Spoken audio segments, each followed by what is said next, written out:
ഞാൻ ഈ വീഡിയോയിൽ പറയാൻ ഉദ്ദേശിക്കുന്ന കണ്ടന്റ് RSSന്റെ മേധാവി മോഹൻ ഭാഗവത് അദ്ദേഹം മുംബൈയിൽ ജെൻസി കുട്ടികളുമായിട്ട് ഇൻട്രാക്ട് ചെയ്യുന്നു. അപ്പോൾ ആ ഇൻട്രാക്ഷൻ്റെ അകത്ത് പ്രധാനപ്പെട്ട രണ്ട് കാര്യങ്ങൾ അത് കംപ്ലീറ്റ് ആയിട്ട് RSS ടേൺ ചെയ്തു. അതായത് മുഴുവനും ടേൺ അടിച്ചു. അതാണ് ഞാൻ പറയുന്ന മാറുന്ന ഇന്ത്യയുടെ ജനാധിപത്യം പഴയ രീതിയിലോട്ട് തിരിച്ചു വരുന്നു. ഇത് ബേസിക്കലി പ്രധാനപ്പെട്ട പ്രതിപക്ഷമായ കോൺഗ്രസ് പാർട്ടിയും പ്രതീക്ഷിച്ചില്ല. ഇന്ത്യ ഭരിക്കുന്ന BJP മോദിയും സംഘപരിവാറും പ്രതീക്ഷിച്ചില്ല. ഇതെങ്ങനെ തിരിച്ചു വന്നു? ഞാനൊരു കാര്യം പറയാം. അടൽ ബിഹാരി ഇന്ത്യയുടെ പ്രതിപക്ഷ നേതാവായിരുന്ന സമയത്ത്, അവിടെ നരസിംഹ റാവുവിൻ്റെ സമയമാണെന്ന് തോന്നുന്നു, ആ സമയത്ത് അവിടെ പ്രതിഷേധം നടക്കുന്നു. ആ സമയത്ത് അദ്ദേഹം പറഞ്ഞൊരു സംഭവമുണ്ട് പാർലമെൻറ്റിൽ. അതിൻ്റെ അകത്ത് ചില പോയിന്റുകൾ വലിയ പ്രാധാന്യമാണ്. ഒരു ജനാധിപത്യ സംസ്കാരം നിലനിന്ന് മുന്നോട്ട് പോകണമെന്നുണ്ടെങ്കിൽ ഉറപ്പായിട്ടും, അല്ലെങ്കിൽ 100% ഉറപ്പായിട്ടും അവിടെ ഏറ്റവും കൂടുതൽ ആവശ്യമുള്ള ഘടകം എന്ന് പറയുന്നത് പ്രതിഷേധങ്ങളാണ്. അതായത് പ്രതിഷേധമുള്ള ഒരു സമൂഹത്തിന് മാത്രമേ ജനാധിപത്യ ഇന്ത്യയെ മുന്നോട്ട് കൊണ്ടുപോകാൻ സാധിക്കുകയുള്ളൂ. കാരണം ഇന്ത്യയിലെ വിവിധ ഭാഷകൾ, സംസ്കാരങ്ങൾ, 20-30 കിലോമീറ്റർ മാറുമ്പോൾ എല്ലാം മാറുന്ന രീതികൾ. അപ്പം ഇതിനകത്ത് പ്രതിഷേധങ്ങൾ വേണം. അതായത് ജനാധിപത്യത്തിനകത്തൊരു എക്സിറ്റ് വേണം. അതിനെ അടിച്ചമർത്താൻ ശ്രമിക്കരുത്. അദ്ദേഹം പറഞ്ഞു എത്രയോ കറക്റ്റായിരുന്നു. അപ്പം അതിനുശേഷം മോദി ഏകദേശം വന്നു, 12 വർഷം കഴിഞ്ഞു, സ്വയമേ വിശ്വഗുരുവായി. ഇവിടെയുള്ള സംഘപരിവാർ RSSകാർ അയാളെ വിശ്വഗുരുവാക്കി. അയാൾ ഒരു ഗുരുവല്ലെന്നുള്ള കാര്യം അയാളെ നേരിട്ട് പഠിച്ച് മനസ്സിലാക്കുക. അയാൾ ഒരു ഗുരുവല്ല, അതാണ് സത്യം. ആ സമയത്ത് RSS റെട്രോസ്പെക്റ്റീവായിട്ട് എന്താണ് പുനർചിന്തനം നടത്തിയത്? ആദ്യം പറഞ്ഞ പോയിന്റ് വളരെ കൃത്യമാണ്. സ്ക്രിപ്റ്റഡാണ് മുഴുവനും. അതായത് തയ്യാറാക്കി കൊണ്ടുവന്ന രീതിയിലാണ് മുഴുവനും പറഞ്ഞിരിക്കുന്ന RSS മേധാവിയുടെ സ്റ്റേറ്റ്മെൻ്റ് എന്ന് പറയുന്നത്. ആ ഇൻ്റർവ്യൂ ഒക്കെ സ്ക്രിപ്റ്റഡാണ് മുഴുവനും. അതിൻ്റെ പ്രധാനമെന്ന് പറയുന്നത് ജെൻസി, അതായത് പുതിയ ജനറേഷൻ, അവർ രാജ്യദ്രോഹികളല്ല. ഒന്നാമത്തെ സ്റ്റേറ്റ്മെൻറ്റ്. രണ്ടാമത്തെ സ്റ്റേറ്റ്മെൻറ്റ്, അതായത് റിസർവേഷൻ നിലനിൽക്കണം. ഇത് തന്നെയല്ലേ ബേസിക്കലി BJP സംഘപരിവാറും പറയുന്ന ജെൻസികൾ രാജ്യദ്രോഹികളാണ്. അതേപോലെ തന്നെ റിസർവേഷൻ വേണ്ട. ഇതിന് കൃത്യമായിട്ട് RSSന് മറുപടി RSS തന്നെ പറയേണ്ടി വന്നു. റിസർവേഷൻ വേണം, ജെൻസികൾ രാജ്യദ്രോഹികളല്ല. കാരണം എന്തിത് പെട്ടെന്ന് പറയാനുണ്ടായ കാരണം?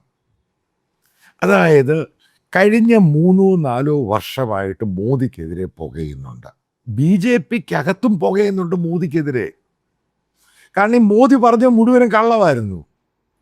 അത് ഞാൻ പല വീഡിയോയിലും പറഞ്ഞു. ഇന്ന് പല ആൾക്കാരും വിശ്വസിക്കാൻ തുടങ്ങി ഇത് മുഴുവനും കള്ളമായിരുന്നു, ഇത് മുഴുവനും തള്ളായിരുന്നു, ഇത് മുഴുവനും ഉണ്ടാക്കിയെടുത്തൊരു ഹൈപ്പർ നാഷണലിസമാണ്. ഈ പുല്ലൊന്നും ഇന്ത്യയിൽ നടന്നിട്ടില്ല. ഇന്ത്യയിൽ ഇൻഫ്രാസ്ട്രക്ചർ നടന്നു. പക്ഷേ ഇൻഫ്രാസ്ട്രക്ചർ നടന്നു കഴിയുമ്പോൾ അത് പൊളിയാനും തുടങ്ങി. പിന്നെന്ത് ഇൻഫ്രാസ്ട്രക്ചറാണ്? എയർപോർട്ടുകൾ കൊണ്ടുവന്നു. ഏറ്റവും കൊണ്ടുവന്ന എയർപോർട്ടുകൾ അധികം അടച്ചും പോയി. അപ്പം ഇന്ത്യയിൽ എന്ത് ഗ്രോത്താണ് ഉണ്ടായത്? എക്കണോമിക് ഗ്രോത്താണ് ഉണ്ടായത്. ഗ്ലോബൽ ഗ്രോത്ത് ഉണ്ട്, ഫാസ്റ്റസ്റ്റ് മൂവിങ് എക്കോണമി എന്നൊക്കെ പറഞ്ഞത് ചുമ്മാ തള്ള. ഇത്രയും ഫാസ്റ്റസ്റ്റ് മൂവിങ് എക്കോണമി ആണെങ്കിൽ നിങ്ങൾ ആലോചിച്ച് നോക്കണം, ഇത്രമാത്രം ചെറുപ്പക്കാർക്ക് എങ്ങനെയാണ് തൊഴിലില്ലാതാവുന്നത്, ഇത്രമാത്രം ചെറുപ്പക്കാരുടെ തൊഴിലെങ്ങനെ പോകുന്നത്? ചോദ്യങ്ങൾ. എക്കോണമി ഫാസ്റ്റസ്റ്റ് മൂവിങ് ആണെങ്കിൽ, ഏറ്റവും നല്ല എക്കോണമി ആണെങ്കിൽ തൊഴിലവസരം ഓപ്പൺ ചെയ്യും. ഇന്ത്യയിൽ തൊഴിലില്ലാതാകുന്നു. ഇന്ത്യയിലെ എഡ്യൂക്കേഷൻ സെക്ടറിനെ ഇവർ കുളമാക്കി കളഞ്ഞു. ആദ്യം മനസ്സിലാക്കേണ്ടത് നീറ്റ് മാത്രമല്ല ലീക്ക്, എല്ലായിടത്തും ലീക്കാണ്. ജാർഖണ്ഡിൽ ലീക്കില്ലേ? അവിടുത്തെ എംപ്ലോയ്മെൻറ്റ് റിക്രൂട്ട്മെൻറ്റ് ഭയങ്കരമായിട്ട് ലീക്ക്. കേരളത്തിലെ PSC ലീക്ക് ഉണ്ടായിട്ടില്ല? ഉണ്ടായിട്ടുണ്ട്. ആന്ധ്രയിൽ ഉണ്ടായില്ലേ? ഉണ്ടായിട്ടുണ്ട്. രാജസ്ഥാനിൽ ഉണ്ടായിട്ടില്ലേ? ഉണ്ടായിട്ടുണ്ട്. ഇതൊക്കെ അന്വേഷണം നടത്തുമ്പോൾ ആലോചിച്ച് നോക്കേണ്ട ഒരു ഫാക്ടറാണ്. ഇതൊക്കെ അന്വേഷണം നടക്കുമ്പോൾ പിടിക്കപ്പെടുന്നത് എവിടെയാണെന്നറിയോ? ഈ BJP സംഘപരിവാറുകാരൻ്റെ ഒന്നാമത്തെ പ്രതി ആന്ധ്രയിൽ, അതായത് തെലുങ്കാനയിൽ ഒരു കാരണവശാലും BJP അധികാരത്തിൽ വന്നില്ല. പക്ഷെ ഈ തെലുങ്കാനയിൽ പേപ്പർ ലീക്കായി. പിടിച്ചതാരാ? BJPയുടെ തെലുങ്കാന സ്റ്റേറ്റ് പ്രസിഡന്റിനെ പിടിച്ചത് പോലീസ്. കാരണം അയാളും കൂട്ടരുമാണ് ഇത് ചെയ്തിരിക്കുന്നത്. ഇതിൻ്റെ കാര്യം എന്താണെന്നറിയോ? ഈ BJPക്കകത്ത് അവർ ഈ പവറിൽ വന്നു കഴിഞ്ഞപ്പോൾ ഇതേപോലെയുള്ള ഫ്രോഡുകളും ഗുണ്ടകളും എല്ലാം കൂടെ അതിൻ്റെ അകത്ത് നുഴഞ്ഞു കയറി. അവർക്ക് വിദ്യാഭ്യാസത്തെ പറ്റി ഒരു പുല്ലും അറിയത്തില്ല. അവരിവിടെ കച്ചവടം ഉണ്ടാക്കാൻ ശ്രമിച്ചു. ആ കച്ചവടം ഉണ്ടാക്കാൻ ശ്രമിച്ചു കഴിഞ്ഞപ്പോൾ അവരുടെ രണ്ടാമത്തെ സ്റ്റേജാണ് ഈ പേപ്പർ ലീക്കാക്കി കൂടുതൽ പണം തട്ടുക. ഇതാണ് അവർ ചെയ്തത്. ഇത് ഈ പറയുന്ന ജെൻസി എടുത്ത് ഓപ്പൺ ചെയ്ത് കയ്യിൽ കൊടുത്തു. ഇതാണ് ഇഷ്യൂ. അപ്പം ഇതിൻ്റെ സൂത്രധാരകനാരാ? ഈ പറയുന്ന ധർമ്മേന്ദ്ര പ്രധാൻ തന്നെ. അയാളുടെ മിനിസ്റ്ററിക്കകത്ത് ആളിനെ കൊണ്ടിരുത്തിയേക്കുവാണ്. 47 സംഘപരിവാറുകാരെ കൊണ്ടങ്ങിരുത്തി. അതായത് എഡ്യൂക്കേഷൻ മുഴുവനും തകിടം മറിക്കാൻ. അതായത് പ്രതീക്ഷയില്ലാതാവുന്നു. ആ പ്രതീക്ഷയാണ് ഏറ്റവും വലിയ പ്രശ്നം. അതായത് ഇല്ലാതാവുന്നു. അവർക്ക് കോളേജിലോ സ്കൂളിലോ അവിടെ ആ പേപ്പർ ലീക്കാവുന്നു. അതെല്ലാം ആ കുടുംബങ്ങളെ ബാധിക്കുകയാണ്. പ്രത്യേകിച്ച് 18-നും 35-40 വയസ്സുള്ളവർ മുഴുവനും BJPക്കാണ് ഇന്ത്യയിൽ. പ്രത്യേകിച്ച് വെസ്റ്റേൺ ഇന്ത്യ, നോർത്തേൺ ഇന്ത്യ അവർ വോട്ട് ചെയ്തിരിക്കുന്നത്. അതായത് പുതിയ തലമുറ മുഴുവനും BJPയിലാണ്. 2014 മുതൽ സെക്കൻഡ് ടൈം വരെ മോദി വന്നു കഴിഞ്ഞപ്പോൾ അത് കഴിഞ്ഞും തേർഡ് ടൈമിൽ മോദി വരാൻ നേരത്ത് അതിൻ്റെ അകത്തുനിന്ന് മാറ്റം ഉണ്ടായി. ഇതാണ് ഉണ്ടായ സംഭവം. അതുകൊണ്ടാണ് BJPക്ക് 240 സീറ്റിലും ഒതുങ്ങിപ്പോയത്. ഒരു കാര്യം കൂടെ ഞാനൊന്ന് കൃത്യമായിട്ട് പറയാം. ഇപ്പോഴത്തെ കണ്ടീഷനിൽ ഈ പറയുന്ന മോദി ഇലക്ഷനിലൊന്ന് മത്സരിക്കുകയാണെങ്കിൽ ഇന്ത്യയിലെ പാർലമെൻറ്റ്, ഇപ്പോഴത്തെ കറണ്ട് കണ്ടീഷനാണ്. നാളെ ഇത് മാറുമോ എന്നറിയത്തില്ല. ഈ BJPക്ക് 100 സീറ്റ് പോലും കിട്ടത്തില്ല. ഇത് എൻ്റെ മാത്രം പ്രഡിക്ഷനല്ല, BJPക്ക് അകത്തുള്ളവർ പറയുന്നതാണ്. 100 സീറ്റ് പോലും കിട്ടത്തില്ല. ആ രീതിയിലാണ് മോദിയുടെ കംപ്ലീറ്റ് ആയിട്ട് ഈ സാധനങ്ങൾ ഈ പറയുന്ന അയാളുടെ ഇമേജ് ടാർണിഷായി പോയത്. ഇതങ്ങ് പൊളിച്ചങ്ങടുക്കി. അതാണ് RSS റീതിങ്ക് ചെയ്യുന്നത്. അതുകൊണ്ടാണ് BJPക്കകത്ത് ഡിസ്കഷൻ നടക്കുന്നത്. മോദി മാറിയാൽ കൊള്ളാം, അല്ലെങ്കിൽ BJP RSS മുന്നോട്ട് പോകത്തില്ല. രണ്ടാമത്തൊരു പോയിന്റ് ഉണ്ട്. ഇന്നത്തെ 18-ഉം ഈ 35-40 വയസ്സുള്ളവർ, അതായത് 18 വയസ്സ് ജെൻസി എന്ന് പറയുന്നൊരു ഗ്രൂപ്പ്, 18-നും 30-നും ഇടയ്ക്കുള്ളവർ മനസ്സിലാക്കുക, ഇവർക്ക് RSSുമായിട്ട് യാതൊരു ബന്ധവുമില്ല. അതാണ് ഇതിൻ്റെ ഏറ്റവും പ്രധാനപ്പെട്ട പോയിന്റ്. കാരണം ഇവർ വളർന്നിരിക്കുന്നത് ഡിജിറ്റൽ ജനറേഷൻ്റെ അകത്താണ്. ഇവർ വളർന്നിരിക്കുന്നത് ഈ RSSും BJPയും സംഘപരിവാറും ഹിന്ദുത്വ എന്ന് പറയുന്ന സംഭവം അവർ പൂർണ്ണമായിട്ടും തള്ളിക്കളഞ്ഞിട്ടുണ്ട്. അവർ ഈ പറയുന്ന പശുവിൻ്റെ മൂത്രം, ഇപ്പം ചെന്നൈ IITയുടെ ഡയറക്ടർ കാമകൂടി, അദ്ദേഹം പറയുന്നു പശുവിൻ്റെ മൂത്രം കഴിച്ചാണ് അയാളുടെ ഗ്രാൻഡ് ഫാദറിൻ്റെ വലിയ പനി മാറിയത്. അതുകൊണ്ട് പശുവിൻ്റെ മൂത്രം വലിയ സംഭവമാണ്, മെഡിസിനിലാണ്. ഇത് ഇന്നത്തെ ജെൻസി വിശ്വസിക്കുന്നില്ല. കാരണം അവർക്കറിയാം ഇത് ഇയാൾ ചുമ്മാ അടിച്ചു വിടുന്ന കഥയാണ്. ചിലപ്പം എന്തെങ്കിലും ബാക്ടീരിയ, ആൻറ്റി ബാക്ടീരിയ സാധനം അതിനകത്ത് കാണും എന്നല്ലാതെ അതൊരു മെഡിസിൻ അല്ല, അത് മൂത്രമാണെന്ന് തന്നെയാണ് ജെൻസി വിശ്വസിക്കുന്നത്. ഇന്നത്തെ ജെൻസി തലമുറ വിശ്വസിക്കുന്നില്ല ചാണകം വലിയ സംഭവം. അത് ചാണകം തന്നെയാണ്. അത് ചാണകത്തിൻ്റെ തലയുള്ളവരുണ്ട്, അത് സംഘപരിവാറുകാരനെ. കാരണം അവന് അത്രേ ബോധമുള്ളൂ. ഇത് പറഞ്ഞ എത്രയോ പിള്ളേരെ എനിക്കറിയാം. ഇനി അടുത്തൊരു പോയിന്റ് ഉണ്ട്. പ്രധാനമന്ത്രി പറയുന്നു അദ്ദേഹത്തെ തെറി വിളിച്ചു, അദ്ദേഹത്തിൻ്റെ അമ്മയെ തെറി വിളിച്ചു. അപ്പം ഇതുമായി ബന്ധപ്പെട്ട ചില ജെൻസി പിള്ളേരോട് ഞാൻ അന്നവിടെ പരിചയപ്പെട്ട പിള്ളേരോട് ചോദിച്ചു. അവർ പറഞ്ഞൊരു പോയിന്റ് ഉണ്ട്. അതായത് അവരുടെ ജീവിതത്തിൽ ആദ്യമായിട്ടാണ് ഒരു പ്രൊട്ടസ്റ്റിന്, ഒരു പ്രതിഷേധത്തിന് പങ്കെടുക്കാൻ വേണ്ടി ജന്തർ മന്ദറിൽ വരുന്നത്. ഞാൻ നേരത്തെ പറഞ്ഞു ഇവരെല്ലാം തന്നെ ഹിന്ദു BJP ഫാമിലിയിൽ നിന്നുള്ളവരാണ്. ഇവരൊക്കെ നേരത്തെ കോൺഗ്രസ്സുകാരായിരുന്നു, അവരെല്ലാം BJPയിലോട്ട് അങ്ങ് പോയി. അത് കോൺഗ്രസിൻ്റെ കയ്യിലിരിപ്പ് കൊണ്ടാണ് ഇവരൊക്കെ BJPയിലോട്ട് പോയത്. അപ്പോൾ ഇവർ പറയുന്നൊരു കാര്യമുണ്ട്, ഇത്രയും നാളും അവിടെ സമരം നടക്കുന്നു, ഞങ്ങളൊന്നും പറഞ്ഞില്ല, ഒരു തെറിയും വാക്ക് ഞങ്ങളുടെ വായിൽ നിന്ന് വന്നില്ല. ഞങ്ങളെല്ലാം മോദിജി എന്ന് തന്നെയാണ് ഞങ്ങളുടെ വീടുകളിലാണെങ്കിലും പുറത്താണെങ്കിലും ഇന്ത്യൻ പ്രധാനമന്ത്രി അഭിസംബോധന ചെയ്യുന്നത്. എന്തുകൊണ്ട് ഞങ്ങൾ തെറിയിലോട്ട് പോയി? ഞങ്ങൾ തെറി വിളിക്കുന്ന സമൂഹമൊന്നുമല്ല, ഞങ്ങൾ വളരെ മര്യാദയ്ക്ക് പോകുന്നവരാ. എന്തുകൊണ്ടാണ് ഞങ്ങളെ കൊണ്ട് തെറി വിളിപ്പിച്ചത്? ചോദ്യത്തിന് പ്രസക്തിയുണ്ട്. അതാണ് ബേസിക്കലി ഈ പറയുന്ന RSSനും BJPക്ക് സംഘപരിവാറിനും ഇപ്പോഴാണ് ബോധം വന്നത്. ഒരു പരിധി കഴിഞ്ഞാൽ തെറി വിളിക്കും. തെറി വിളിക്കുന്നത് എന്ന് പറയുന്നത് മോദിക്കെതിരെയാണ്. മോദിജി എന്ന് പറഞ്ഞ വായു കൊണ്ടാണ് തെറി വിളിച്ചിരിക്കുന്നത്. ഇത് ഈ ചെറിയ സംഭവമല്ല. അതാണ് ഞാൻ പല വീഡിയോയിലും പറയുന്നത്, പച്ചത്തെറിയാണ് ഈ പിള്ളേർ വിളിക്കുന്നത് മുദ്രാവാക്യങ്ങളിൽ. സാധാരണ ഈ പ്രതിഷേധങ്ങളുടെ അകത്തൊന്നും ഈ പറയുന്ന തെറിയൊന്നുമില്ല. ഒരു സ്റ്റീരിയോ ടൈപ്പ് മുദ്രാവാക്യങ്ങൾ മാത്രമേ ഉള്ളൂ.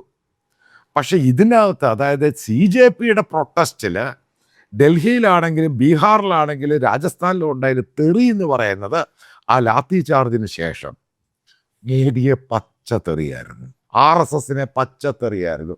അതിന് വേറെ റീസണുണ്ട്.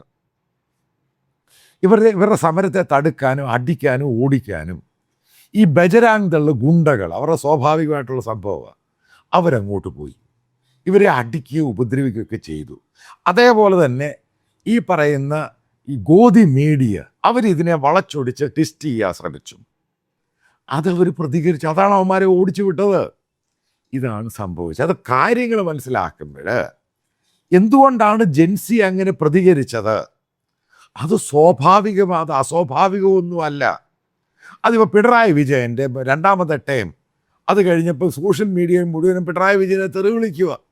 കാരണം അയാൾ എവിടെയും ആയില്ല, കാരണം മുഴുവനും പറയുന്നത് കള്ളമാണ്. അതേപോലെ തന്നെ മോദിക്കെതിരെ തിരിഞ്ഞിരിക്കുക ബംഗാളിൽ. കാരണം മമതയ്ക്കെതിരെ കൂടുതലൊന്നും പറയാൻ പറ്റത്തില്ല, കാരണം അപ്പോഴേ പോലീസ് പിടിച്ച് അറസ്റ്റ് ചെയ്യും. മമത അങ്ങോട്ട് ഇറങ്ങിക്കഴിഞ്ഞു, പിന്നെ എന്തോ അടിയുണ്ടായത്. അതായത് TMCക്കാർ വഴി നിർത്തി അങ്ങ് അടിയായിരുന്നു, അടിയോടടി. നേതാക്കന്മാർ ഉൾപ്പെടെ MLA-മാർ MP-മാർ പോലും പാർട്ടി മാറി. ഇത് തന്നെയാണ് ഡൽഹി ഈ പറയുന്ന മോദിക്കെതിരെ ഇന്ത്യയിൽ സംഭവിക്കാൻ പോയത്. ഞാൻ കൃത്യമായിട്ട് അളന്നു കുറിച്ച് പറയാം. അതുകൊണ്ടാണ് ഞാൻ പറഞ്ഞ മോദി ഇപ്പം ഇലക്ഷനിൽ BJP മത്സരിക്കുകയാണെങ്കിൽ 100 സീറ്റിന് താഴെ കിട്ടുകയുള്ളൂ. ഈ പാർട്ടി തകർന്നു പോകും, ചിലപ്പോൾ കംപ്ലീറ്റ് ആയിട്ട് ഇല്ലാതായി പോകും. കാരണം അൺഎംപ്ലോയ്മെൻ്റ് എന്ന് പറയുന്ന വലിയ ഇഷ്യൂ ആണ്. എഡ്യൂക്കേഷനെ നശിപ്പിക്കാൻ ശ്രമിച്ചു. ഇവിടെ എല്ലാം BJP ഗുണ്ടകൾ കയറി, അവരെല്ലാം പണമുണ്ടാക്കാൻ ശ്രമിച്ചു. ഈ പറയുന്ന വാഴ്ത്തുപാട്ടുകളും ഗുരുവും കിരുവും ഒക്കെ ആയിട്ട് മാറ്റി. ചെറുപ്പക്കാർക്ക് എന്ത് കിട്ടി? അതാണ് ഇപ്പോഴത്തെ CJPയുടെ അഭിജിത്ത് ദീപ്റ്റയുടെ വീട്ടിൽ നടന്ന മീറ്റിങ്ങിൽ അവർ പറഞ്ഞിരിക്കുന്ന എഡ്യൂക്കേഷൻ, അതിൻ്റെ ചാർജ് കുറയ്ക്കണം, അതിൻ്റെ ഫീസ് കുറയ്ക്കണം, ആ രീതിയിൽ കൊണ്ടുപോകണം. കാരണം ഇന്നത്തെ ചെറുപ്പക്കാർ 18, 35, 40 വയസ്സുള്ളവർ ഏകദേശം 25 കോടിയോളം ഉണ്ട്. അത് മനസ്സിലാക്കണം. അവർ വിചാരിച്ചാൽ മോദി ഒന്നുമല്ല. ഈ പറഞ്ഞ വാരണാസിയിൽ പോലും മോദി വലിയ ഭൂരിപക്ഷത്തിന് തോറ്റുപോകും. ഞാൻ ഈ ബങ്കിപ്പൂരിലും മധ്യപ്രദേശിലും മിഡ് ടൈം പോളൊന്നും എടുക്കുന്നില്ല. പക്ഷേ ഇന്ത്യയുടെ ട്രെൻഡ് എന്ന് പറയുന്നത് ആൻറ്റി മോദിയാണ്. അതിങ്ങനെ ശരിക്കും നല്ല രീതിയിൽ തന്നെ മോദിക്കെതിരെ ഒഴുകുകയാണ്. അതിനെ തടുക്കാൻ പറ്റുന്നില്ല. അതുകൊണ്ടാണ് അദ്ദേഹം വീണ്ടും ഇൻസ്റ്റയിൽ വന്ന് ഓരോ അതും ഇതും ഒക്കെ പറയുന്നത്. കാരണം പിടികിട്ടുന്നില്ല ഇത് എങ്ങോട്ടാണ് പോകുന്നതെന്ന്. അതായത് കൃത്യമായിട്ട് പറയാം, ഇതെല്ലാം മാനുഫാക്ചേർഡാണ്, ഫാബ്രിക്കേറ്റഡാണ്. ഈ പറയുന്ന ഉണ്ടാക്കിയെടുത്തൊരു ബിംബമാണ് മോദി. ആ ബിംബം ഉടഞ്ഞു എന്നുള്ളതാണ് യഥാർത്ഥ സത്യം. അത് ഉടച്ചത് ഈ പറയുന്ന ചെറുപ്പക്കാരാണ്. അതാണ് പറയുന്നത്, ചെറുപ്പക്കാരും വിദ്യാർത്ഥികളും ഇറങ്ങിയാൽ ഏത് ബിംബവും ഉടഞ്ഞു പോകും. ഇതാണ് ഗവൺമെൻറ്റിന് പേടി. അതാണ് ഗവൺമെൻറ് ഇത് ഇനി ഫർദർ എല്ലാവരുമായിട്ട് ഡിസ്കഷൻ നടത്താൻ വേണ്ടി തയ്യാറായത്. FCRA ബന്ധപ്പെട്ട് ഗവൺമെൻറ് പെട്ടെന്നൊരു റൂൾ അങ്ങ് കൊണ്ടുവരാൻ തയ്യാറായി. അവസാനം പള്ളിയിൽ അച്ഛൻ ചർച്ചുകളെ വിളിച്ചു വരുത്തുന്നു, മിസോറാം ചീഫ് മിനിസ്റ്ററെ വിളിച്ചു വരുത്തുന്നു, കാര്യങ്ങൾ സംസാരിക്കുന്നു. റെട്രോസ്പെക്റ്റീവായിട്ടുള്ള പഴയ നിയമം ബാധകമല്ല, ആ രീതിയിലോട്ട് അതിനെ അങ്ങ് മാറ്റി. കാരണം മനസ്സിലായി ഇതങ്ങനൊന്നും പോകത്തൊന്നുമില്ല. കാരണം നോർത്ത് ഈസ്റ്റും സൗത്ത് ഇന്ത്യൻ ക്രിസ്ത്യൻസും ഗവൺമെൻറ്റിനെ എതിരായി കഴിഞ്ഞാൽ പലതും ചെയ്യാൻ പറ്റുമെന്നും അവർക്കറിയാം. ഇത് ചെറിയ കാര്യമൊന്നുമല്ല. അതാ പറഞ്ഞ് ഇന്ത്യ എന്ന് പറഞ്ഞ ഒരു ജനാധിപത്യ രാജ്യമാണ്. ഇവിടെ ഹിന്ദുക്കൾ മാത്രമല്ല, എല്ലാവരും കൂടി ഒരുമിച്ച് പോകുന്ന ഒരു കമ്മ്യൂണിറ്റിയാണ്, ഒരു വലിയ സമൂഹമാണ് നമ്മൾ. അതിനെ വിഭിന്നിച്ച് അവൻ മുസ്ലിമാണ്, അവൻ ഇസ്ലാമാണ്, അവൻ പാകിസ്ഥാനിയാണ്, രാജ്യദ്രോഹിയാണ്, ഈ സംഭവങ്ങൾ ഇനി ഓടത്തില്ല 100%. അതുകൊണ്ട് തന്നെയാണ് കുട്ടികൾ പറഞ്ഞ രാജ്യദ്രോഹി നിൻ്റെ തന്ത ആ വാക്ക് ഉപയോഗിച്ചത്.